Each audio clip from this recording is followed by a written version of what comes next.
Assalamualaikum warahmatullahi wabarakatuh, sahabat diskusi hukum. Hari ini bertemu kembali dengan channel pendidikan ini. Tema yang kita bahas hari ini adalah terkait masalah pembayaran tunjangan hari raya atau THR bagi karyawan atau buruh di perusahaan. Ini pada tanggal 6 April 2022 keluar surat edaran Menteri Ketenagakerjaan Republik Indonesia nomor M-1/HK-1/04/ tahun 2022. Ini surat edaran ini tentang pelaksanaan pemberian tunjangan hari raya keagamaan tahun 2022 bagi pekerja atau buruh di perusahaan. Surat edaran ini ditujukan kepada para gubernur di seluruh Indonesia. Di sini surat edaran ini diharapkan untuk pada para gubernur mendorong kepada perusahaan-perusahaan agar memberikan THR sebagaimana aturan yang berlaku. Bahwa aturan yang berkaitan masalah THR masih tetap sama, yaitu berdasarkan peraturan pemerintah nomor 36 tahun 2021 tentang pengupahan dan dijuntukan dengan peraturan Menteri Ketenagakerjaan nomor 6 tahun 2016 tentang tunjangan hari raya keagamaan bagi pekerja atau buruh di perusahaan. Jadi di sini adalah THR keagamaan ini adalah merupakan kewajiban yang harus dilaksanakan oleh pengusaha kepada buruh. Jadi di sini ini untuk mengingatkan kembali terkait masalah pemberian THR. Nah, sekarang kita lihat adapun siapa yang terkait dengan THR itu, siapa yang memperoleh THR itu, bahwa yang pertama adalah pekerja atau buruh yang telah mempunyai masa kerja 1 bulan secara terus-menerus atau lebih. Jadi di sini THR di sini ada diperoleh oleh pekerja yang bekerja 1 bulan atau lebih. Ini mendapatkan THR.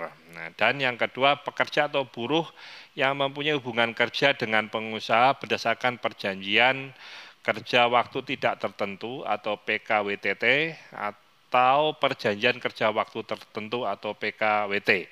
Jadi di sini disebutkan bahwa baik karyawan tetap maupun karyawan tidak tetap, di sini tetap mendapatkan hak untuk mendapatkan THR. Nah, sekarang bagaimana besaran THR yang akan diterima? Nah, bagi pekerja atau buruh yang mempunyai masa kerja 12 bulan secara terus-menerus atau lebih, diberikan adalah 1 bulan upah. Jadi yang lebih dari 12 bulan kerjanya atau diberikan adalah 1 bulan upah. Nah, sedangkan untuk pekerja atau buruh yang mempunyai masa kerja 1 bulan, tapi kurang dari 12 bulan, di sini diberikan secara proporsional, yaitu dengan rumus masa kerja dibagi 12 dikali 1 bulan upah. Jadi umpama dia bekerja selama 6 bulan, 6/12 kali 1 bulan upah, 1 bulan upah 10 juta, 6/12 kali 10 juta sama dengan 5 juta. Dia berhak mendapatkan upah sebesar 5 juta rupiah. Nah, terus bagaimana dengan pekerja harian lepas? Bagi buruh yang bekerja berdasarkan perjanjian kerja harian lepas atau upah 1 bulan ini dihitungnya, jadi tetap mendapatkan ya. Kalau dia upah 1 bulannya menghitungnya itu berdasarkan kerja 12 bulan lebih ini berdasarkan rata-rata upah yang diterima dalam 12 bulan terakhir. Jadi dihitung selama 12 bulan terakhir rata-rata mendapatkan berapa, itu besarnya upah yang dianggap puasa per bulannya. Nah, sedangkan untuk yang kurang dari 12 bulan atau di atas 1 bulan, walaupun pekerjaan satu hari-hari, jadi di situ dihitungkan rata-rata yang diterima tiap bulan selama masa kerja. Jadi 6 bulan di rata-rata di 6 bulan berapa yang upah yang diterima hari lepas itu. Sehingga disitulah nanti akan ditentukan berapa nilai besarannya. Nah, sedangkan yang berdasarkan pekerjaan atau buruh yang berdasarkan dengan satuan hasil, upah 1 bulannya ini dihitung berdasarkan upah rata-rata 12 bulan terakhir. Jadi selama 12 hasilnya berapa, rata-rata mendapatkan berapa, itulah dianggap 1 bulan upah.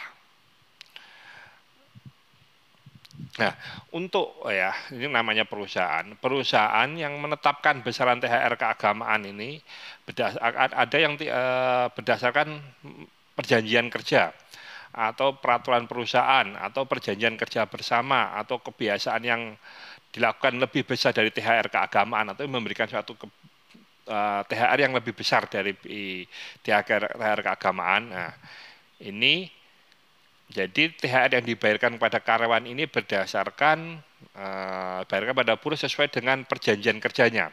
Jadi kalau ternyata di satu sisi itu adalah perjanjian kerjanya lebih besar, memberikan lebih besar atau peraturan perusahaan memberikan lebih besar dari 1 bulan gaji, jadi yang dibayar adalah berdasarkan peraturan perusahaan atau perjanjian kerjanya atau perjanjian kerja bersama tersebut atau sudah sesuai dengan kebiasaan. Namun apabila ini ternyata perjanjiannya itu lebih rendah, yang dibayarkan berdasarkan aturan dari kementerian tadi, peraturan pemerintah dan Permenaker tadi, yaitu tetap 1 bulan. Jadi ini yang dianggap adalah yang paling membutuhkan atau yang paling menguntungkan kepada pihak pekerja. Nah, THR ini wajib diberikan paling lambat ada 7 hari sebelum hari raya keagamaan. Jadi di sini THR ini wajib diberikan oleh perusahaan 7 hari sebelum hari raya. Apabila terjadi pelanggaran di sini, yaitu diberikan pada hari -4 Lebaran, itu baru diberikan. Maka di sini perusahaan tersebut dapat dilaporkan dan bisa dikenakan sanksi administrasi, yaitu sebesar denda sebesar 5% dari THR yang wajib dibayarkan. Nah, terkait untuk memastikan pelaksanaan THR tersebut, ya kan, jadi di sini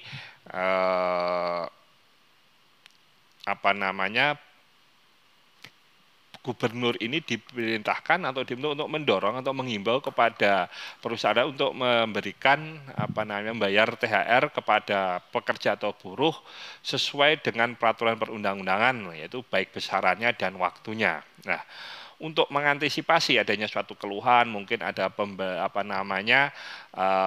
THR yang belum dibayar sesuai dengan aturan, di sini Menteri Ketenagakerjaan ini memerintahkan agar setiap provinsi membentuk pos komando satuan tugas atau petugas satgas ketenagakerjaan, di mana di sini bisa berkoordinasi dengan posko satgas terkait yang di kementerian, sehingga di sini bisa diteliti atau dicari permasalahan atau dicari perusahaan solusinya, atau ada pelanggaran bisa disampaikan apabila pihak perusahaan tidak membayar THR ini kepada buruh atau pekerja sesuai dengan aturannya. Oke, itu tadi penjelasan dari kami. Semoga Anda yang berhak mendapatkan THR segera dibayar THR-nya, dan selamat menjalankan ibadah puasa dan selamat merayakan Hari Raya Idul Fitri. Mohon maaf lahir dan batin. Sampai bertemu kembali di video kami yang akan datang.